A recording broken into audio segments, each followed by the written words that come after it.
Hello everyone, welcome back to your favourite channel Magnet Brains. This is me Shipra Tiwari. बहुत बहुत स्वागत है। यहाँ पर आपको प्रोवाइड कराया जाता है बिल्कुल फ्री एजुकेशन ताकि आप अपने लाइफ में बहुत बेहतरीन कुछ कर सके।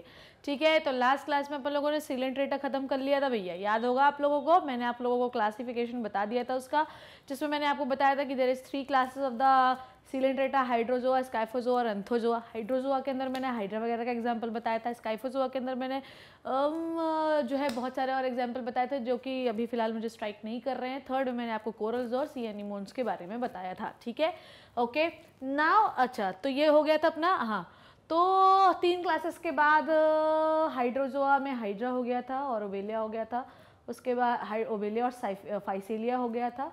स्काइफोजोआ में मून जेली हो गई थी, जिसको आप जेलीफिश कहते हैं। और फिर उसके बाद हो गया था आपका कोरल्स और एनीमोन्स। ठीक है, तो लास्ट क्लास में ये चीज़ें आप लोगों को क्लियर हो गई थी। आज आपने क्या पढ़ना है? आज आपने पढ़ना है same cheese which is the same. वही गाना शुरू करें, द एनसीईआरटी बूटी। तो आज अपन लोग शुरू करने वाले हैं सीलेंट रेटा के लिए भी, क्योंकि हम इस बुक को इग्नोर नहीं कर सकते, क्योंकि 80 to 90% चीज़ें इसी से आनी है। ठीक है, और दूसरी बात ये है कि जो चीज़ें मैं आपको पढ़ा रही हूँ ना, वो एक्चुअली एनसीईआरटी के भी उसमें बहुत सारे पॉइंट्स हैं। ठीक है, तो आप घबराना नहीं। अगर किसी को जो है स्लाइड से पूरा पढ़ेंगे आप और इससे भी पढ़ लेंगे, ताकि स्कूल वगैरह में कुछ भी मतलब बुक खोलना ही नहीं पड़े, आपको सब यहीं मिल जाए। ठीक है, so let's start with the NCERT बूटी, पेज नंबर 50। ठीक है, 4.2.2 फाइलम सीलेंट रेटा, जिसे आप निडेरिया कहते हैं। एक एक शब्द, एक एक line with the diagram, with the example, everything. आज हम इसके बारे में बात करने वाले हैं। They are aquatic. ठीक है, कैसे होते हैं? एक्वेटिक होते हैं, ये हम लोगों को पहले भी पता है। पॉरीफेरास भी एक्वेटिक होते हैं और आपके सीलेंट रेटा भी एक्वेटिक होते हैं। ठीक है, अगर आप हाइड्रा को छोड़ दें तो ऑलमोस्ट सारे निडेरियंस जो हैं वो कैसे होते हैं? वो होते हैं मेराइन। क्या होते हैं? मेराइन। ठीक है, ये सेसाइल और आपके फ्री स्विमिंग वाले भी हो सकते हैं। आई बात समझ में? जैसे कि ओबेलिया जो है, जैसे यहाँ पे लिखा है, दे आर सेसाइल और फ्री स्विमिंग। ठीक है, तो जो ओबेलिया होता है वो सेसाइल होता है, जबकि ऑरेलिया यूरेलिया जो होता है वो फ्री स्विमिंग होता है। ठीक है, they are radially symmetrical animal. Radially symmetrical मतलब आप इसको रेडियली सेंटर में से किसी भी इक्वल प्लेन में से काट सकते हैं। ठीक है, the name Nidaria is derived from, let me choose the highlighter so ये चीज़ें और ज़्यादा क्लियर हो जाएंगी। ठीक है, सो निडेरिया को हम लोग निडेरिया क्यों कहते हैं प्यारे बच्चों? निडेरिया को निडेरिया कहने का कारण बहुत महत्वपूर्ण है, जो कि मैंने आपको बताया भी था कि निडेरिया को निडेरिया कहते हैं क्योंकि इनके पास नीडोब्लास्ट सेल्स होती हैं। ठीक है, इनके पास क्या होती है? ओहो, let me highlight, let me select the highlighter, otherwise.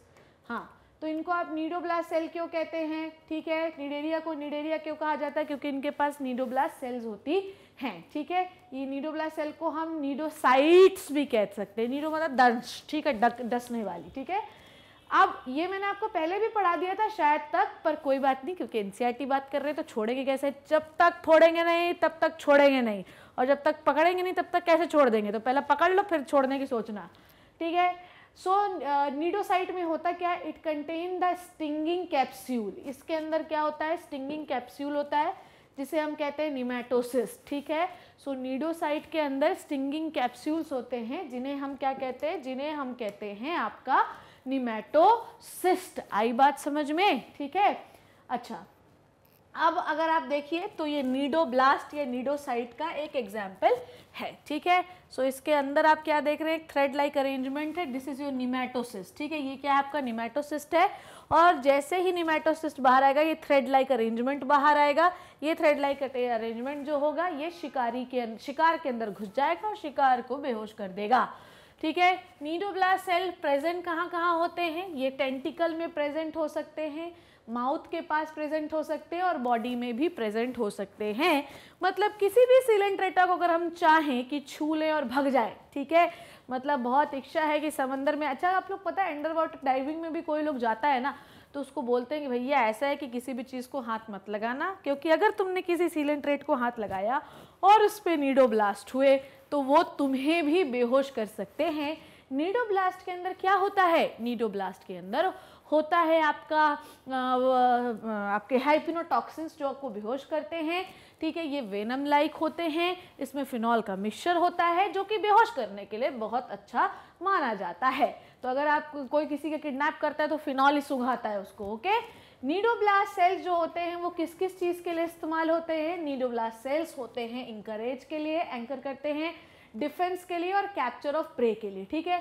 Cnidoblast cell किस किस चीज़ के लिए होते हैं? नीडोब्लास्ट सेल से कोई भी सीलेंट्रेट अपने शिकार के ऊपर आसानी से अटैच हो सकता है। आई बात समझ में? नीडोब्लास्ट सेल की उपस्थिति में कोई भी आपका सीलेंट्रेट वो अपने शिकार के ऊपर आसानी से अटैच हो सकता है, घुस सकता है, उसे मार सकता है, उसे पैरालाइज कर सकता है। डिफेंस के लिए भी होता है, इनके बॉडी में, ठीक है, हेयर लाइक प्रोजेक्शंस होते हैं जो कि इन्हें सेंसिटिव बनाने का काम करते हैं। तो अगर भैया शिकारी आया है तो खिसक लो और शिकार आया है तो गपक लो, तो खिसक लो और गपक लो दोनों काम जो है वो इनकी स्टिंगिंग सेल या नीडोब्लास्ट सेल्स करती हैं। दूसरी बात यह है कि यही स्टिंगिंग सेल जो है ये शिकारी के अंदर घुस जाती हैं और उन्हें बेहोश कर देती हैं, मतलब कैप्चरिंग ऑफ प्रे में भी मदद करती हैं। दिस इज अ 4.7 जो कि थ्रेड लाइक अरेंजमेंट दिखाई दे रहा है, जो कि घुस जाता है किसके अंदर? आपके शिकार के अंदर। Cnidarians exhibit tissue level of organisation, ठीक है, ये अपन लोग बात कर चुके हैं। और आपके पॉरीफेरा में क्या था? पॉरीफेरा में सेलुलर लेवल ऑफ ऑर्गेनाइजेशन था, ठीक है। टिश्यू लेवल ऑफ ऑर्गेनाइजेशन के साथ साथ इनके पास जर्म लेयर कितनी है? इनके पास 2 जर्म लेयर होती हैं, एक होती है एक्टोडर्म और एक होती है एंडोडर्म। इसको आप रिस्पेक्टिवली एपिडर्मिस और गैस्ट्रोडर्मिस भी कह सकते हैं। How many types of cells present into the epidermis मेरे लाल? 7 प्रकार की सेल्स जो होती हैं वो एपिडर्मिस में प्रेजेंट होती हैं। तो गैस्ट्रोडर्मिस में कितनी होती हैं? टोटल गैस्ट्रोडर्मिस में 5 प्रकार की सेल्स होती हैं। The most important cell present into the epidermis is what? Stinging cells, ठीक है। एंड एपिथेलियो मस्कुलर सेल जो कि कंबाइंड प्रॉपर्टी होती है, मस्कुलर एबिलिटी, मतलब एपिथेलियो मस्कुलर सेल में दोनों प्रॉपर्टी होती है, एपिथेलियल सेल मतलब प्रोटेक्शन की और मस्कुलर सेल की भी, जो कि उसे चलने में मदद करती है, ठीक है। ये 2 इंपॉर्टेंट सेल्स हैं आपकी एपिडर्मिस की। उसके बाद दोनों सेल्स में जो अंदर वाली सेल्स होती है वो होती है गैस्ट्रोडर्म। गैस्ट्रोडर्म या इसको आप एंडोडर्म भी कहते हैं। ये जिस कैविटी में खुलती है या ये एक सेंट्रल कैविटी में खुलती है, इस सेंट्रल कैविटी का नाम होता है गैस्ट्रोवेस्कुलर कैविटी। इस गैस्ट्रोवेस्कुलर कैविटी का दूसरा नाम क्या होता है मेरे लाल? इसका नाम होता है सीलेंट्रेटा। क्या नाम होता है इसका? सीलेंट्रेटा होता है। इसका मतलब क्या? इसीलिए तो इसका नाम सीलेंट्रेटा पड़ा, सीलेंटेरॉन कैविटी, ठीक है। So all the gastroderm cells will open into the central cavity is called as coelenteron. That is why this phylum is called as what? Coelenterata. इनके पास ब्लाइंड सैक बॉडी प्लान होता है, इसलिए इनके पास एनस नहीं होता। They have single opening called as mouth, और माउथ एक स्ट्रक्चर में होता है जिसे आप कहते हैं हाइपोस्टोम। कलेक्टिवली बहुत सारे लोग इसी को माउथ कह देते हैं, ठीक है। तो हाइपोस्टोम के अंदर माउथ पाया जाता है या ओपनिंग पाई जाती है। अब खाना खा लोगे तो अंदर क्या होगा? सबसे पहले खाना अपन ने खा लिया है तो अब अपने अंदर होगा मेरे बच्चों डाइजेशन। क्या होगा? डाइजेशन होगा। डाइजेशन इनका एक्स्ट्रा सेलुलर या इंट्रा सेलुलर दोनों हो सकता है, ठीक है। डाइजेशन इनका एक्स्ट्रा सेलुलर इंट्रा सेलुलर दोनों होता है। मतलब पहले इनका डाइजेशन कैसा होता है? एक्स्ट्रा सेलुलर होता है और बाद में इनका डाइजेशन इंट्रा सेलुलर होता है। मतलब खाने को ये लाते हैं, गैस्ट्रोवेस्कुलर कैविटी में चर्न करते हैं और उसके बाद वो ट्रांसपोर्ट कर देते हैं गैस्ट्रोडर्म को। उसमें जो भी सेल है वो उसमें वैक्यूल पाया जाता है, फूड वैक्यूल जिसे हम कहते हैं, उसे गप गप गप गप फूड वैक्यूल खा जाता है, ठीक है। आई बात समझ में? कोई दिक्कत परेशानी अभी तक तो नहीं है। एनसीईआरटी में जो है सब लिखा रहता है, बड़ी मस्त दमदार बुक है, सब जो है एग्जाम में क्वेश्चन इसी से आते हैं ना। अगर मैं बात करूं किसकी? स्केलेटन की, ठीक है। तो पॉलिप बोल रही हूँ, जो आपके स्केलेटन होता है वो किससे बना होता है? कैल्शियम कार्बोनेट से बना होता है, ठीक है। पर अगर मैं बात करूँ स्केलेटल किस में पाया जाता है, तो स्केलेटल पाया जाता है कोरल्स में पाया जाता है, जैसे कि आपने मूंगा पढ़ा, ठीक है, मेड्रीना के बारे में पढ़ा। सो इनके पास अगर स्केलेटल है तो वो बना होगा कैल्शियम कार्बोनेट से, और अगर नहीं है तो कोई बात ही नहीं है, ठीक है। जैसे जेलीफिश जो होती है इसमें कोई स्केलेटन नहीं होता। So some cnidarian example coral have the skeleton which is made up of calcium carbonate, ठीक है। उसके बाद cnidarian exhibit 2 body forms called as polyp and medusa. इनके लाइफ में 2 फॉर्म्स होते हैं, एक होता है पॉलिप, दूसरा होता है मेड्यूसा, ठीक है।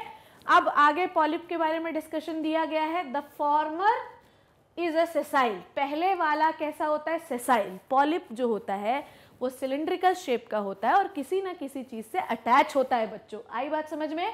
तो पॉलिप जो है, जो पहले वाला होता है, वो कैसा होता है? सेसाइल होता है, सिलिंड्रिकल शेप का होता है, जैसे कि हाइड्रा। ठीक है, हाइड्रा आपको दिखाई देता है ना बॉटल शेप का। तो पहले वाला जो है वो सेसाइल होता है और बॉटल शेप का होता है। एग्जाम्पल इज व्हाट बच्चों? Example is hydra. ठीक है, और एडेम्शिया। ओके, एडेम्शिया का एग्जाम्पल तो मैंने आपको दिखाया भी था। अगर आप दूसरे वाले की बात करें, जैसे कि मेड्यूसा, तो अगर आप पॉलिप को उल्टा करके रख देते हो तो ये मेड्यूसा कहलाता है। ठीक है, तो मेड्यूसा कैसा दिखाई दे रहा था हम लोगों को? मेड्यूसा हम लोगों को अम्ब्रेला शेप का दिखाई पड़ता है। मेड्यूसा फ्री स्विमिंग होता है, जबकि आपने इसमें क्या पढ़ा? पॉलिप में क्या पढ़ा था कि वो किसी न किसी चीज से अटैच होता है, सेडेंट्री होता है, सेसाइल होता है। ठीक है, एग्जाम्पल इज ऑरिलिया और जेलीफिश, जो कि हाइड्रो प्रोपल्शन मेथड से ऐसा मूवमेंट करते हैं। ठीक है, कभी कभी कुछ सिलेंट्रेटा में दोनों फॉर्म्स पाए जाते हैं। ठीक है, जैसे कि ओबेलिया, इनमें दोनों फॉर्म्स पाए जाते हैं।